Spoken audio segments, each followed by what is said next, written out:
पहली बाजी Vladimir Putin के नाम रही तो दूसरी बाजी कौन जीतेगा? बाइडेन के पलटवार के बाद रूस ने भारत से क्या कहा है? इन सारे सवालों के जवाब देशहित में आज आपको मिलेंगे। लेकिन बड़ी खबर यह भी है कि पाकिस्तान के प्रधानमंत्री इमरान खान रूस के दौरे पर, और यही है हमारी आज देशहित की कवर स्टोरी भी। साथ ही कैसे पुतिन मॉडल से होंगे पाकिस्तान के 5 टुकड़े, ये भी हम आपको बताएंगे।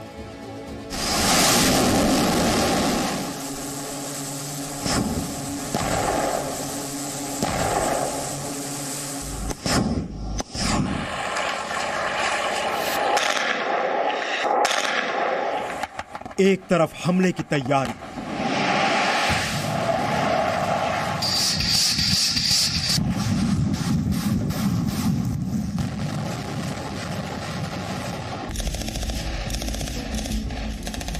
दूसरी ओर बचने की तैयारी।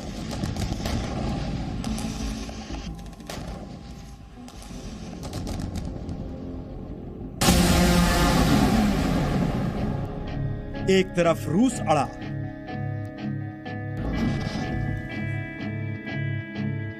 दूसरी तरफ यूक्रेन खड़ा।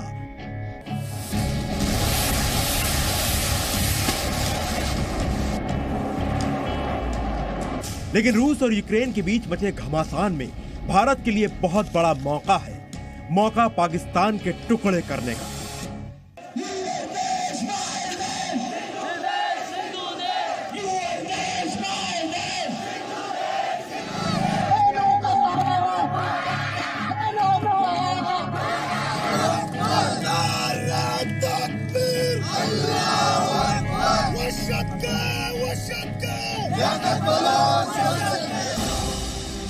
रूस में इमरान, टूटने वाला है पाकिस्तान।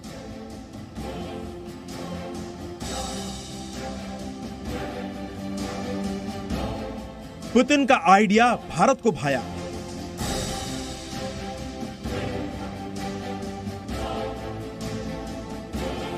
पुतिन मॉडल से पाकिस्तान के 5 टुकड़े। अमेरिका, ब्रिटेन, जर्मनी और फ्रांस समेत कई पश्चिमी देश रूस पर नए नए प्रतिबंधों का बम फोड़ रहे हैं। तो दूसरी तरफ पाकिस्तान के प्रधानमंत्री इमरान खान रूस के राष्ट्रपति व्लादिमीर पुतिन से मिलने मॉस्को के दौरे पर। रूस और यूक्रेन में किसी भी समय जंग छिड़ सकती है, दावा किया जा रहा है। और ये जानते हुए भी इमरान खान का मॉस्को जाने का मतलब क्या है, इस कदम से पाकिस्तान को कितना नुकसान उठाना पड़ेगा, ये आज देशहित में हम आपको बताएंगे। लेकिन सबसे बड़ी खबर सबसे पहले आप तक पहुंचाते हैं, और वो खबर ये है कि पुतिन मॉडल से पाकिस्तान के टुकड़े टुकड़े कैसे हो सकते हैं, क्या ये मुमकिन है?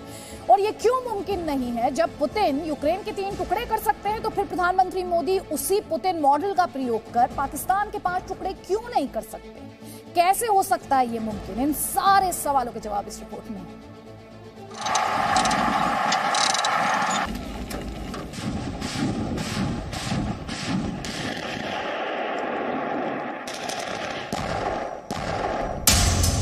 एक कसक रूस के राष्ट्रपति व्लादिमीर पुतिन की है, जो 30 साल पुरानी है।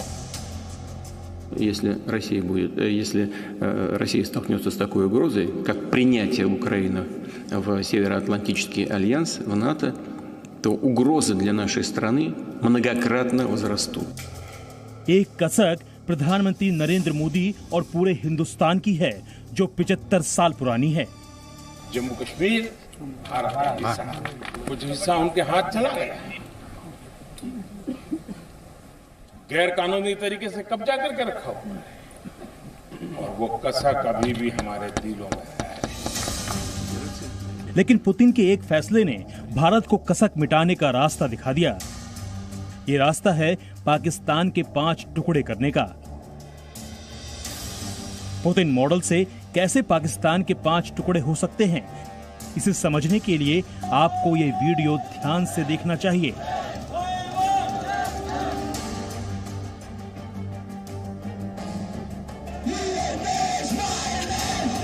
ये पाकिस्तान का सिंध प्रांत है, जहां सड़कों पर हजारों लोग मार्च कर रहे हैं। ये पाकिस्तान से आजादी की मांग कर रहे हैं। अब इनके हाथों में जो पोस्टर है उस पर गौर कीजिए। एक पोस्टर में प्रधानमंत्री नरेंद्र मोदी की तस्वीर है।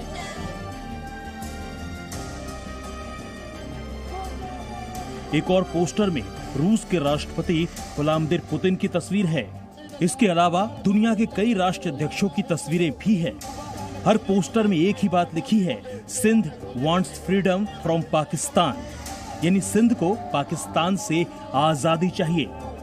सबसे नीचे लिखा है सिंधु देश फ्रीडम मूवमेंट, यानी सिंधु देश के लिए आजादी का आंदोलन।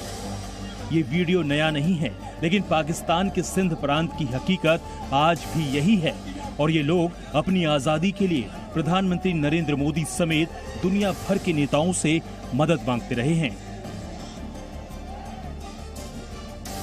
सिंध की तरह बलूचिस्तान भी आजादी के लिए लंबे समय से जंग लड़ रहा है। जैसे यूक्रेन में डोनबास इलाके के रूस समर्थक लोगों ने संगठन बनाकर आजादी की लड़ाई लड़नी शुरू की। स्थानीय सेना और पुलिस से भिड़ी। ठीक उसी तरह बलूचिस्तान में भी कई विद्रोही गुट पाकिस्तानी फौज के खिलाफ आजादी की लड़ाई लड़ रहे हैं। हाल ही में बलूचिस्तान लिबरेशन आर्मी के हमले में पाकिस्तान के 100 से ज्यादा सैनिक मारे गए थे। हालांकि पाकिस्तान सरकार ने इस दावे को नहीं माना। बलूचिस्तान के लोग पाकिस्तान के जुल्म से आजादी चाहते हैं। हाल ही में बलूचिस्तान के ग्वादर में इमरान सरकार के खिलाफ भारी विरोध हुआ था। बलूचिस्तान चाहता है कि जिस तरह पुतिन ने यूक्रेन के डोनबास इलाके को 2 अलग अलग देश के रूप में मान्यता दी, उसी तरह प्रधानमंत्री नरेंद्र मोदी बलूचिस्तान को आजाद मुल्क के तौर पर मान्यता दें और उसकी मदद करें।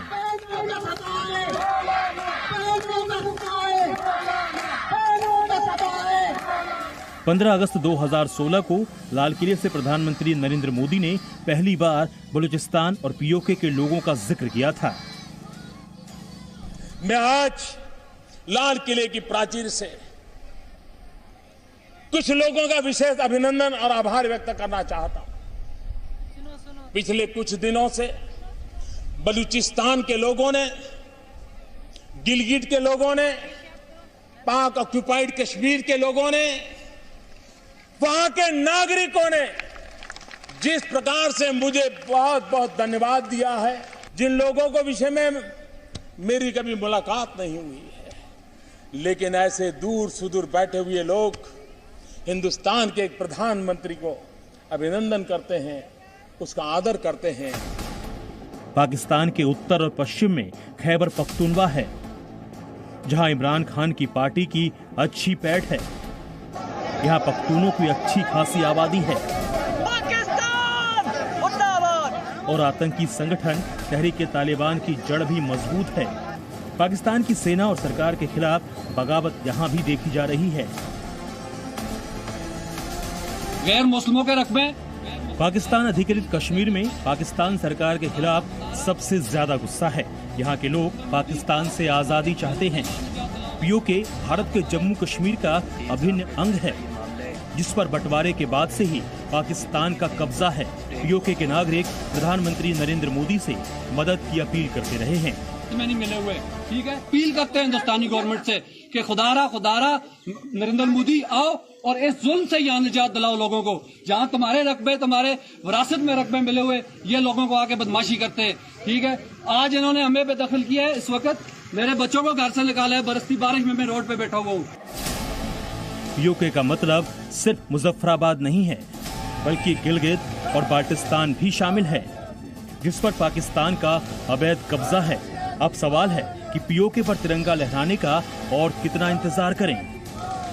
मेरी पैदल सेना के जवानों ने उनके सारे मंसूबों पर पानी फेर दिया, चकनाचूर कर दिया, और आज आन बान शान के साथ जम्मू कश्मीर भारत का हिस्सा है।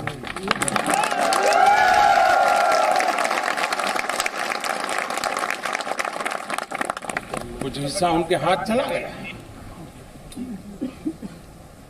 गैर कानूनी तरीके से कब्जा करके रखा हुआ है, और वो कसा कभी भी हमारे दिलों में है।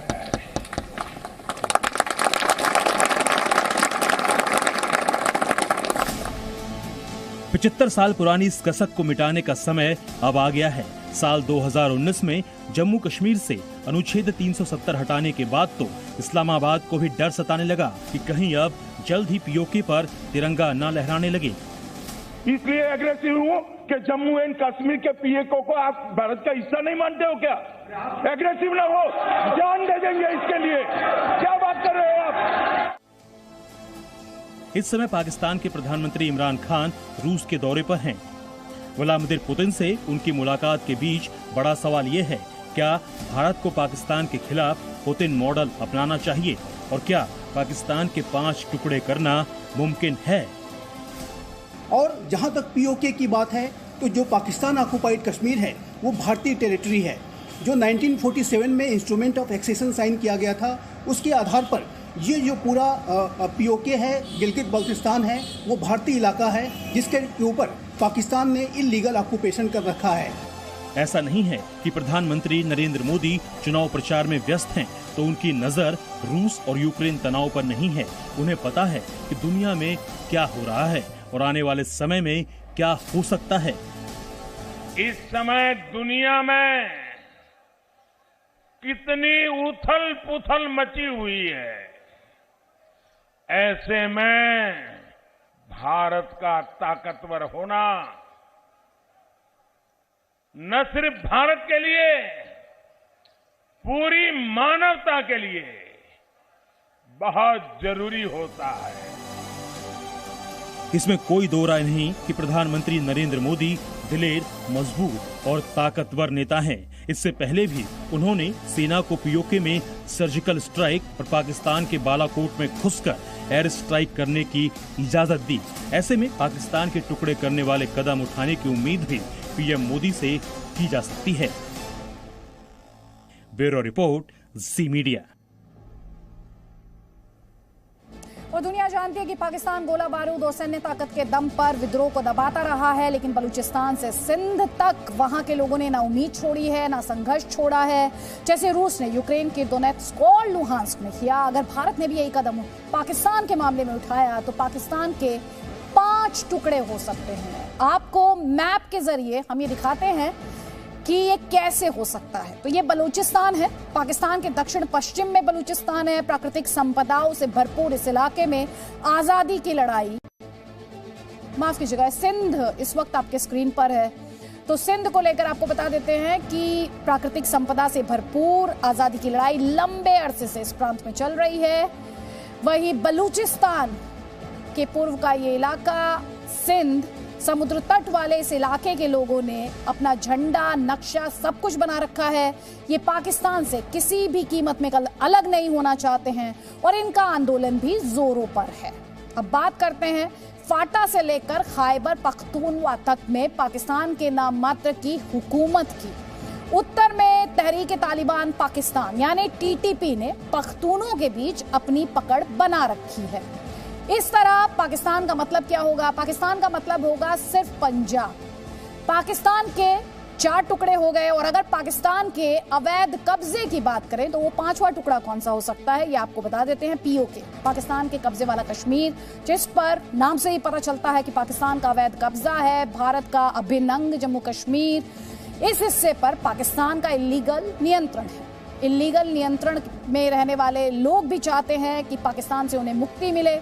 अगर इस हिस्से में तिरंगा लहराया तो फिर पाकिस्तान का नक्शा कैसे बदलेगा, अब आप ये समझ चुके होंगे, क्योंकि पीओके में लगातार आजादी की मांग उठ चुकी है और वो तो प्रधानमंत्री मोदी से गुहार तक लगा चुके हैं कि पीओके को आजाद कराने का काम भारत करे।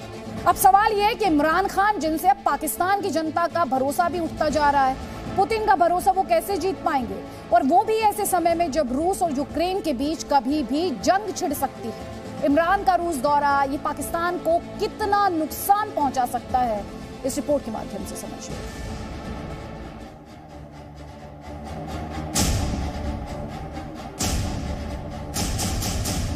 इस्लामाबाद से मॉस्को लेकर जाने वाले विमान की सीढ़ियों पर जब इमरान खान चढ़ रहे थे तो एक नया रिकॉर्ड बन रहा था। रिकॉर्ड ये कि 23 साल बाद पाकिस्तान का कोई प्रधानमंत्री रूस के दौरे पर गया। ये दौरा ऐसे वक्त में हो रहा है जब रूस यूक्रेन और पश्चिमी देशों से आर पार का मन बना चुका है। व्लादिमीर पुतिन जब इमरान खान के साथ मिल रहे होंगे तो उन्हें ये बात ध्यान में रखनी होगी कि ये वही पाकिस्तान है जिसने शीत युद्ध के दौरान अमेरिका का साथ दिया था और रूस के खिलाफ रहा था। ये वही पाकिस्तान है जिसने अफगानिस्तान में रूस की सेना से लड़ने के लिए आतंकियों की मदद की थी। पुतिन ये भी जानते हैं कि पाकिस्तान रूस के करीब इसलिए आ रहा है क्योंकि अमेरिका उसे खुद से दूर करता जा रहा है।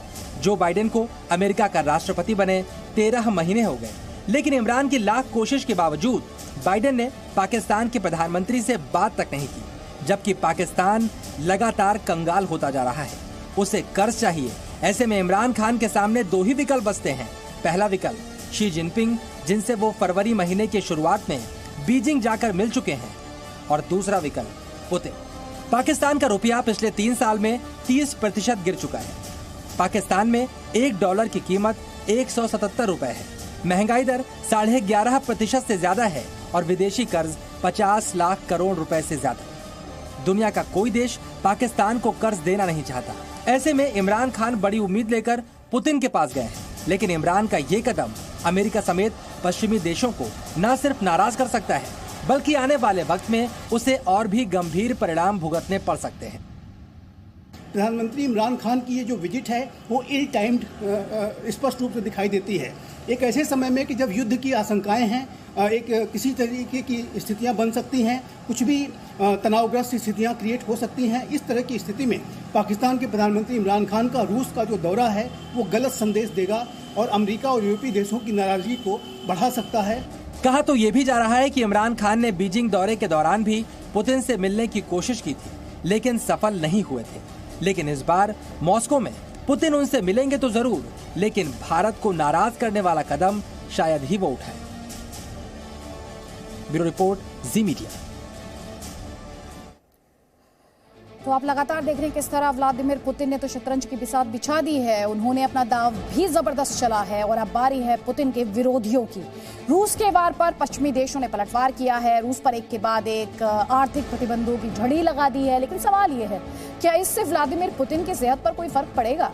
क्या अमेरिका के राष्ट्रपति जो बाइडेन पुतिन को घुटने टेकने के लिए मजबूर कर सकते हैं? आखिर ये दूसरी बाजी कौन जीतेगा? देखिए रिपोर्ट।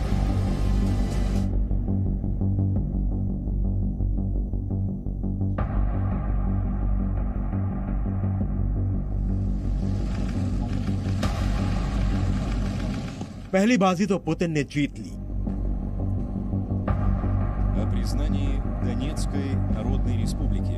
दूसरी बाजी कौन जीतेगा? रूस के राष्ट्रपति व्लादिमीर पुतिन ने यूक्रेन के 3 टुकड़े कर दिए। पुतिन ने तो अपनी चाल चल दी। उन्होंने दुनिया को बता दिया, मैं चाहे ये करूं, मैं चाहे वो करूं, मेरी मर्जी। लेकिन सवाल यह है कि पुतिन की मर्जी पर कौन पड़ेगा भारी? पुतिन के इरादों को कौन रोकेगा? सुपर पावर अमेरिका और दुनिया में उसके दोस्त पुतिन को घुटने पर कैसे लाएंगे? इन सभी सवालों के जवाब देंगे। लेकिन सबसे पहले देखिए यूक्रेन का बंटवारा करने के बाद पुतिन क्या कर रहे हैं। ऐसा लगता है कि पुतिन बेपरवाह हैं। उन्हें आर्थिक प्रतिबंधों की कोई फिक्र नहीं है। दुनिया में उनके फैसले के बाद भूचाल मचा हुआ है। लेकिन पुतिन राजपाट के अपने कामकाज में बिजी दिखे। उन्होंने अजरबैजान के राष्ट्रपति से मुलाकात की, कई समझौतों पर साइन किए। इसके बाद पुतिन ने defence of the father day पर रूस के अज्ञात शहीद सैनिकों की कब्रों पर जाकर श्रद्धांजलि दी। फिर देश के नाम एक वीडियो मैसेज जारी कर कहा कि रूस के हित और सुरक्षा से वे कोई समझौता नहीं करेंगे। Наша страна всегда открыта для прямого и честного диалога, для поиска дипломатических развязок самых сложных проблем. Но, повторю, интересы России и безопасность наших граждан для нас безусловны. Поэтому будем и дальше развивать, совершенствовать армию и флот. Добиваться, чтобы повышалась их эффективность, чтобы они были оснащены по последнему слову техники. सवाल यह है कि पुतिन तो अड़े हुए हैं, लेकिन रूस के खिलाफ अमेरिका और दूसरे देशों ने क्या कदम उठाए, ये बताने से पहले देखिए पुतिन के एक हस्ताक्षर के बाद दुनिया कैसे 2 धड़ों में पड़ गई है। रूस यूक्रेन संकट को लेकर दुनिया में 2 धुरी बन गई है। सबसे पहले देखिए रूस के खिलाफ कौन कौन से बड़े देश हैं। America, Britain, France, Germany, Japan, Canada और ऑस्ट्रेलिया। जबकि चीन, Venezuela, Armenia, Kazakhstan, Tajikistan, Belarus, Kyrgyzstan, Azerbaijan रूस के साथ हैं। रूस के खिलाफ अगर कोई सबसे ज्यादा भड़का हुआ है तो वो अमेरिका है। पूरी दुनिया को राष्ट्रपति बाइडेन के जवाब का इंतजार था। देर रात उन्होंने प्रेस कॉन्फ्रेंस की और रूस पर आर्थिक प्रतिबंधों का ऐलान किया। बाइडेन ने कहा कि वो जंग नहीं चाहते हैं, लेकिन अमेरिका और उसके साथी देश यूक्रेन को बचाएंगे। उन्होंने रूस को चेतावनी दी कि उसे भारी कीमत चुकानी होगी। We have no intention of fighting Russia. We want to send an unmistakable message, though, that the United States, together with our allies, will defend every inch of NATO territory and abide by the commitments we made to NATO. We still believe that Russia is poised to go much further in launching a massive military attack against Ukraine. गुरुवार को America और रूस के विदेश मंत्रियों की बैठक होने वाली थी, लेकिन उसे भी रद्द कर दिया गया है। लेकिन अमेरिका के रक्षा मंत्री लॉयड ऑस्टिन ने पेंटागन में रूस के विदेश मंत्री दिमित्रो कुलेबा से मुलाकात की। लंबी चर्चा में उन्होंने कहा कि रूस के पास अभी भी युद्ध रोकने का मौका है। इस बीच यूक्रेन ने राष्ट्रीय आपातकाल की घोषणा कर दी है। यूक्रेन ने अपने नागरिकों को तुरंत रूस छोड़ने को कहा है। हमले की आशंका को देखते हुए यूक्रेन ने बड़ी तैयारी शुरू कर दी है। हालांकि यूक्रेन ने आर्मी के फुल मूवमेंट से इनकार किया है। Вчора Росія визнала незалежність квазіутворень на тимчасово окупованих територіях України. Сьогодні ратифікувала так звані угоди та надала дозвіл президенту Росії на використання Збройних сил за кордоном, тобто на Донбасі, на території України. दूसरा सवाल यह है कि रूस पर आर्थिक प्रतिबंधों का क्या असर होगा। क्या रूस बर्बाद हो जाएगा, कंगाल हो जाएगा? ये बताने से पहले देखिए किन देशों ने रूस पर क्या क्या प्रतिबंध लगाए।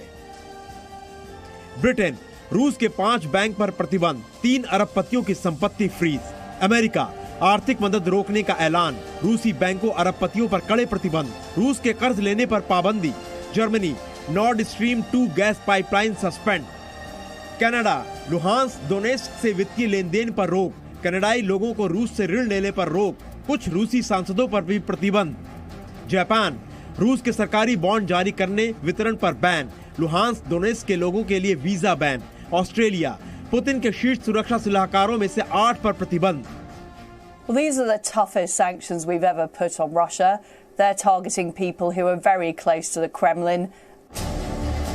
अब सबसे बड़ा सवाल यह है कि इन आर्थिक प्रतिबंधों का रूस पर क्या असर पड़ेगा। क्या रूस की अर्थव्यवस्था तबाह हो जाएगी? आर्थिक प्रतिबंधों से रूस की जीडीपी में 1% की कमी आ सकती है। 2014 में क्रीमिया के विलय के बाद लगे प्रतिबंधों से रूस की जीडीपी 2.5% घट गई थी।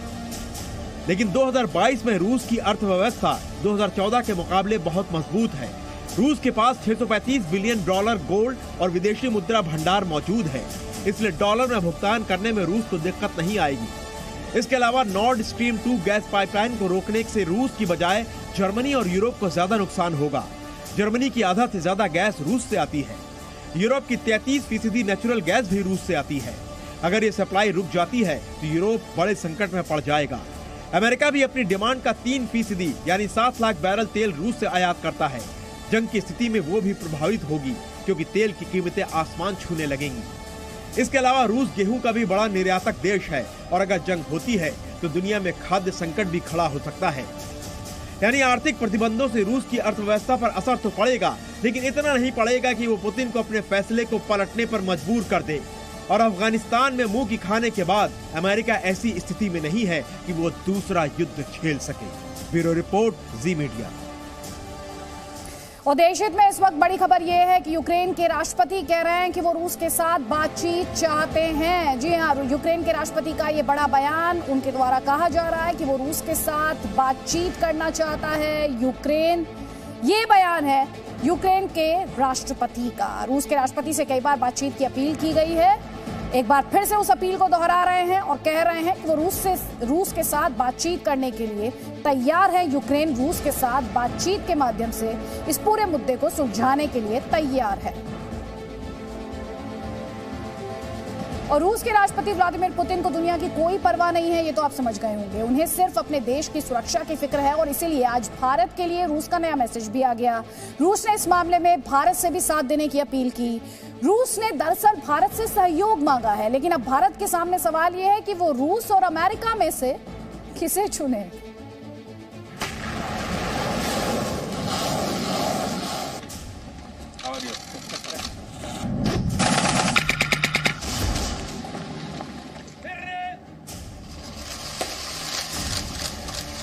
राष्ट्रपति व्लादिमीर पुतिन जब भी प्रधानमंत्री मोदी से मिलते हैं, गर्मजोशी से मिलते हैं। पुतिन और मोदी की केमिस्ट्री काफी अच्छी है। रूस हर मुश्किल वक्त में भारत के साथ खड़ा रहा है। रूस से Bharat S-400 missile defence system भी खरीद रहा है। ऐसे में रूस यूक्रेन संकट पर मोदी सरकार का स्टैंड बहुत मायने रखता है। एक तरफ अमेरिका और पश्चिमी देश पुतिन को खरी खोटी सुना रहे हैं, प्रतिबंधों की छड़ी लगा रहे हैं, तो दूसरी तरफ भारत ने न तो रूस की निंदा की है और न ही यूक्रेन की संप्रभुता की बात की। यानी निष्पक्ष रहकर भी भारत ने रूस का ही साथ दिया है। इसलिए रूस ने भारत के रुख का स्वागत किया और कहा कि आगे भी सहयोग जारी रहेगा। India is playing a vital role of responsible global power. It takes independent and balanced approach to global affairs. And we are enjoying very deep coordination in the Security Council and other multilateral bodies. The Indian activities in the Security Council is fully reflecting the merit of our special privileged strategic partnership. Bharat ने Ukraine संकट पर सुरक्षा परिषद की emergency बैठक में दोनों पक्षों से संयम बरतने की अपील की थी, लेकिन पुतिन के फैसले का ना तो स्वागत किया और ना ही निंदा की। 2014 में भी मनमोहन सरकार के दौरान भारत ने रूस का साथ दिया था। तब रूस ने यूक्रेन पर हमला करके क्रीमिया को रूस में शामिल कर लिया था। आज भी कुछ वैसी ही स्थिति है। भारत अभी तक इस मुद्दे पर निष्पक्ष रुख अपनाए हुए है, क्योंकि अगर भारत रूस का खुलकर समर्थन करता है तो अमेरिका और पश्चिमी देशों की नाराजगी झेलनी पड़ेगी। भारत ने रूस से S-400 सिस्टम खरीदा है, लेकिन बावजूद इसके अमेरिका ने अभी तक भारत के खिलाफ CAATS कानून लागू नहीं किया है। इस कानून के जरिए अमेरिका रूस से रक्षा सौदा करने वाले देशों पर प्रतिबंध लगाता है। दूसरी तरफ भारत अगर अमेरिका का समर्थन करता है तो वो अपने पुराने सहयोगी रूस को नाराज कर देगा। इसकी वजह से रूस चीन के और करीब आ सकता है, जो भारत के लिए ठीक नहीं होगा। इसके अलावा भारत के 50 से 80% तक सैन्य उपकरण रूस में बने हुए हैं। भारत को रूस से स्पेयर पार्ट्स, टेक्नोलॉजी, मेंटेनेंस और आपूर्ति की जरूरत पड़ती है। ऐसे में भारत रूस को नाराज नहीं कर सकता। भारत का रुख हमेशा से यही रहा है कि रूस का ज्यादा से ज्यादा समर्थन लिया जा सके और उसके विरोध से बचा जा सके। ब्यूरो रिपोर्ट, जी मीडिया। और थोड़ी देर पहले हम ये सवाल पूछ रहे थे कि क्या रूस प्रतिबंधों को देखते हुए बैक डाउन करेगा। रूस की तरफ से एक बड़ा स्टेटमेंट आया है। क्रेमलिन द्वारा ये साफ कर दिया गया है कि अमेरिका के प्रतिबंधों के सामने वो झुकने के मूड में नहीं है। रूस के पलटवार के तौर पर इसे देखा जा सकता है, क्योंकि रूस ये कह रहा है कि अमेरिका के प्रतिबंधों का करारा जवाब दिया जाएगा।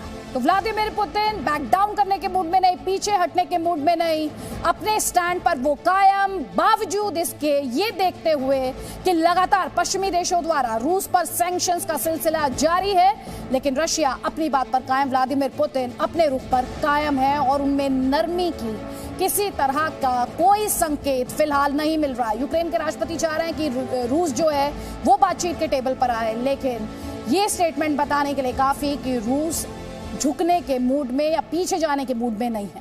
देश हित में आपको दिखाएंगे पुतिन का अगला कदम। मेरे सहयोगी राजीव ढोंडियाल आपको बताएंगे पुतिन ने कल यूक्रेन को तोड़ा, लेकिन क्या आज यूक्रेन पर हमला करेगा? सवाल का जवाब बस थोड़ी देर में।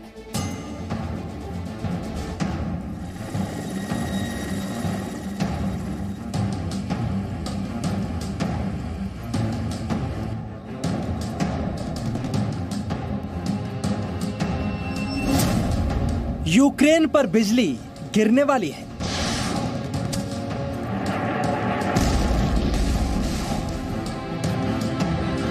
We see that more and more of the forces are moving out of the camps and are in combat formations and ready to strike.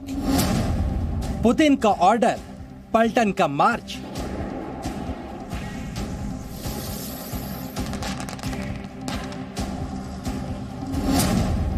Action में पुतिन, टेंशन में Ukraine.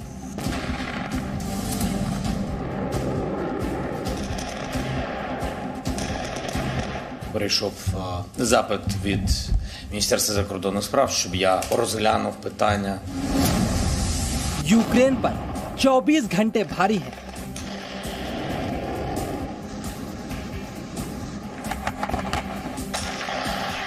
We still believe that Russia is poised to go much further in launching a massive military attack against Ukraine.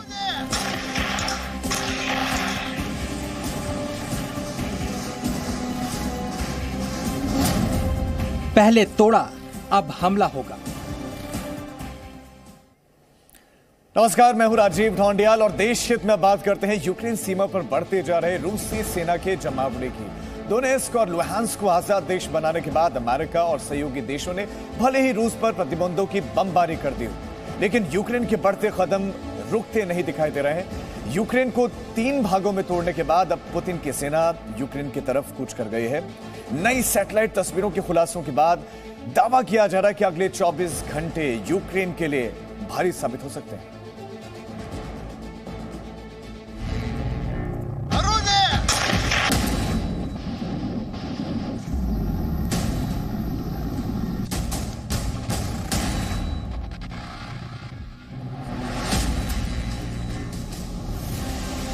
जो बात America और Britain चीख चीख कर दुनिया को बता रहे थे, जिस डर से यूक्रेन के राष्ट्रपति ज़ेलेंस्की की नींदें उड़ गई थी, जिस दिन का इंतजार सहमी हुई दुनिया कर रही थी, वो दिन आ चुका है।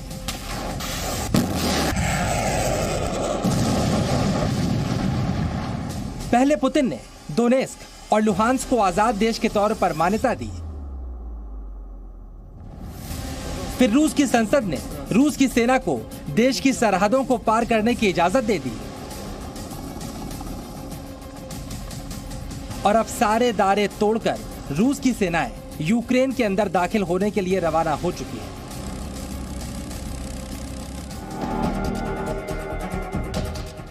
यह खुलासा हुआ है बेलारूस से सटे यूक्रेन बॉर्डर के पास की सैटेलाइट तस्वीरों से, जहां पर दक्षिणी बेलारूस बॉर्डर पर 100 से ज्यादा रूसी सैन्य वाहन नजर आ रहे हैं। यही नहीं, इन तस्वीरों में सैनिकों के नए टेंट भी दिखाई दे रहे हैं। बेलारूस के मोजियर के पास के एयरफील्ड में ये गतिविधियां दिखाई पड़ रही हैं। ये एयरफील्ड यूक्रेन की सीमा से सिर्फ 40 किलोमीटर दूर है। इस सैटेलाइट इमेज में पश्चिमी रूस में यूक्रेन बॉर्डर के पास एक नया फील्ड अस्पताल भी नजर आ रहा है। ये सारी तैयारियां बता रही हैं कि रूस की सेना बड़े हमले की तैयारी में जुटी है, क्योंकि ऐसी तैनाती किसी युद्धाभ्यास का हिस्सा नहीं हो सकती है जो अब तक बेलारूस में जारी था। ये सारी तैयारियां युद्ध के दौरान घायल होने वाले रूसी सैनिकों को फौरन और तेजी से मेडिकल सुविधा देने के लिए है। अमेरिका के पास भी खुफिया सूचना है कि यूक्रेन को तोड़ने के बाद रूस की सेनाएं यूक्रेन पर बड़ा आक्रमण करने जा रही हैं। Russia's moved supplies of blood and medical equipment into position on their border. You don't need blood unless you plan on starting a war. Belarus के पास जहां पर यह नई तैनाती नजर आ रही है, उस इलाके में रूस के 30,000 से ज्यादा सैनिक मौजूद हैं। यहां पर रूस के सबसे घातक हथियार भी मौजूद हैं। रूस के सुखोई 35 जैसे आधुनिक लड़ाकू विमान भी यहां पर उड़ान भर रहे हैं।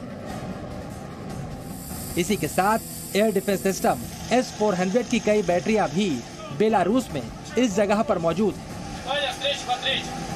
और ऐसी तैयारियों की वजह से ही इस बात का दावा किया जा रहा है कि अगले 24 घंटे यूक्रेन के लिए काफी भारी है।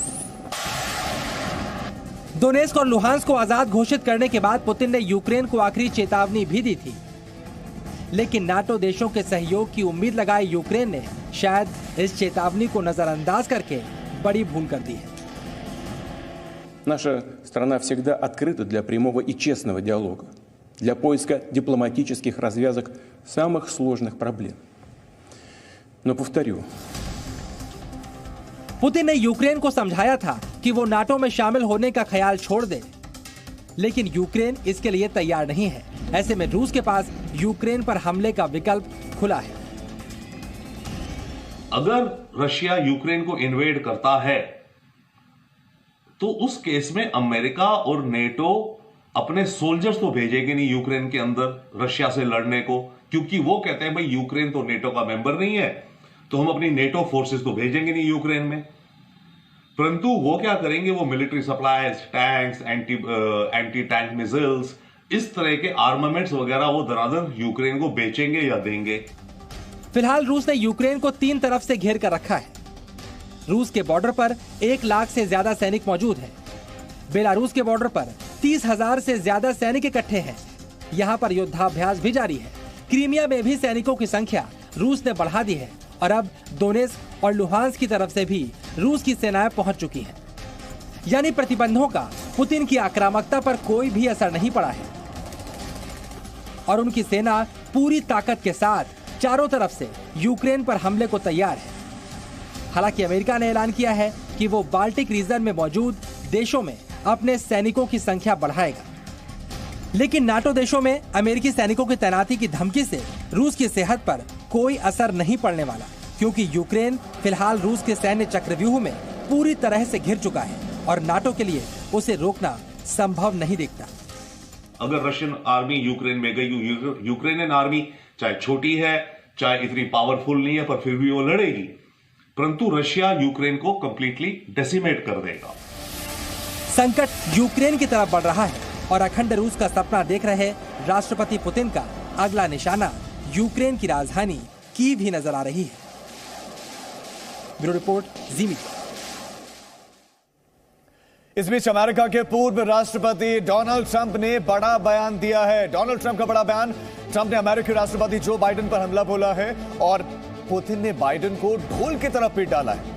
ये बड़ा बयान डोनाल्ड ट्रंप ने दिया है कि पुतिन ने बाइडेन को ढोल की तरह पीट डाला। कल ही आपको बताते हैं, रात को देश को संबोधित करते हुए बाइडेन ने सैंक्शंस का अनाउंसमेंट तो किया, लेकिन अब पूर्व राष्ट्रपति डोनाल्ड ट्रंप कह रहे हैं कि जो बाइडेन को पुतिन ने ढोल की तरह पीट दिया है। तो यूक्रेन रूस के बीच में जबरदस्त विवाद, बवाल, और उस विवाद के बाद डोनाल्ड ट्रंप ने जो बाइडेन को कुछ इस अंदाज में उन पर निशाना साधते हुए कहा कि उनको तो पुतिन ने ढोल की तरफ पीट डाला है।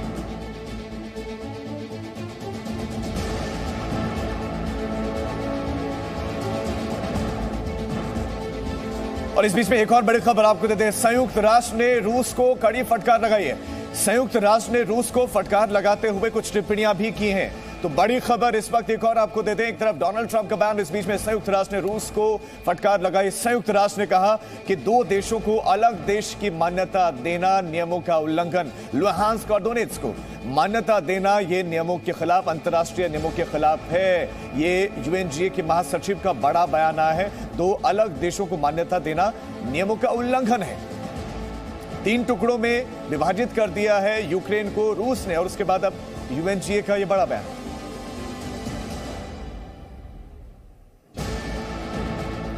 तो जबरदस्त घमासान है। और इस बीच में अमेरिका के राष्ट्रपति जो बाइडेन ने भी कुछ अनाउंसमेंट किए, लेकिन इस बीच में पूरे विश्व को डोनाल्ड ट्रंप की याद आने लगी है। आखिर क्यों? स्पॉट में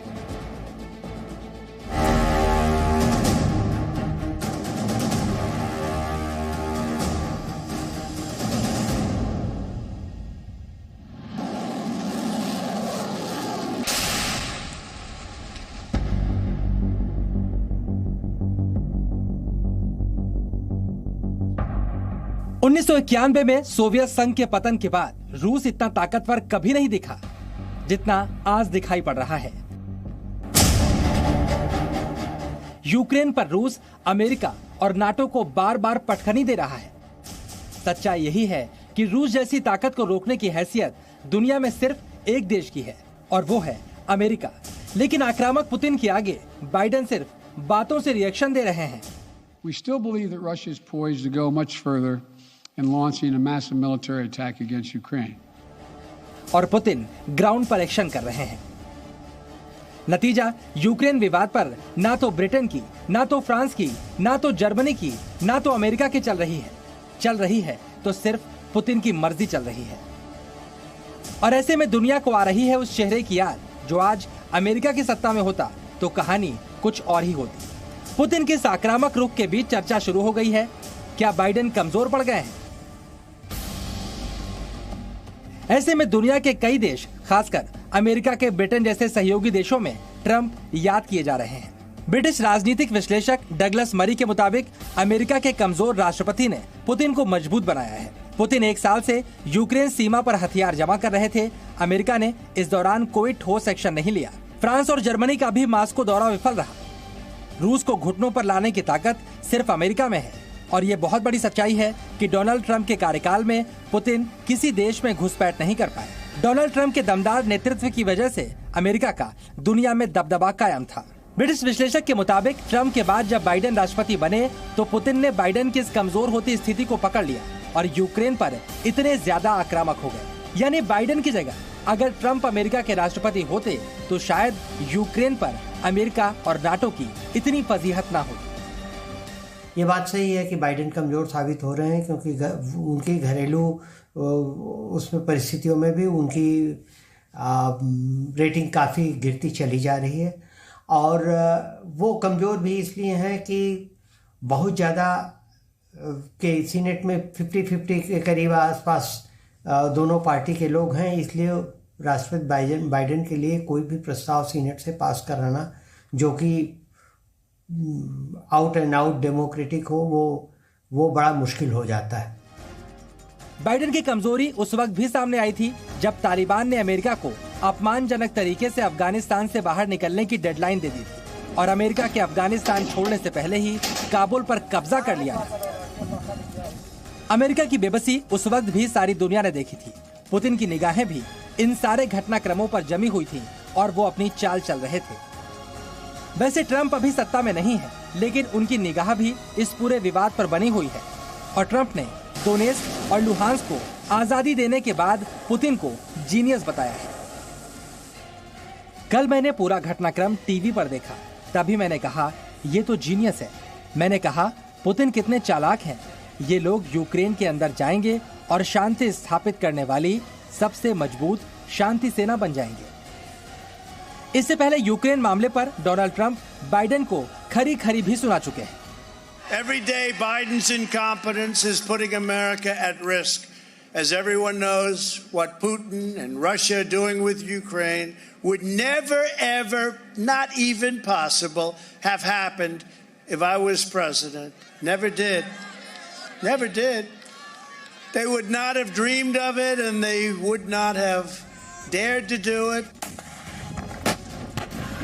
वैसे इस बात से कोई इनकार नहीं करेगा, चाहे ईरान हो, चाहे चीन हो या फिर अमेरिका के दूसरे दुश्मन, अमेरिका ने ट्रंप काल में उन पर दबाव बनाकर रखा था। लेकिन बाइडेन पहले अफगानिस्तान और अब यूक्रेन में सुपर पावर अमेरिका की किरकिरी करवा रहे हैं।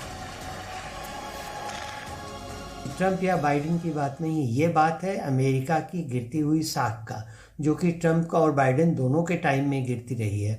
और अगर ये साख गिरती, एक तो अफगानिस्तान से निकलने के पे गिरी है, लेकिन वो निर्णय ट्रंप का भी था। तो अगर ये साख गिरती, ट्रंप होते तो भी ये साख गिरती, और ये साख गिरती तो उसमें एक्शन इतना पुतिन के खिलाफ कड़ा नहीं लिया जा सकता था। यहाँ कड़े एक्शन के बजाय सही प्रैक्टिकल एक्शन की ज़्यादा जरूरत थी। फिलहाल डोनाल्ड ट्रंप अमेरिका के पूर्व राष्ट्रपति हैं और अमेरिका के लिए बड़े फैसले लेने के अधिकार सिर्फ जो बाइडेन के पास हैं।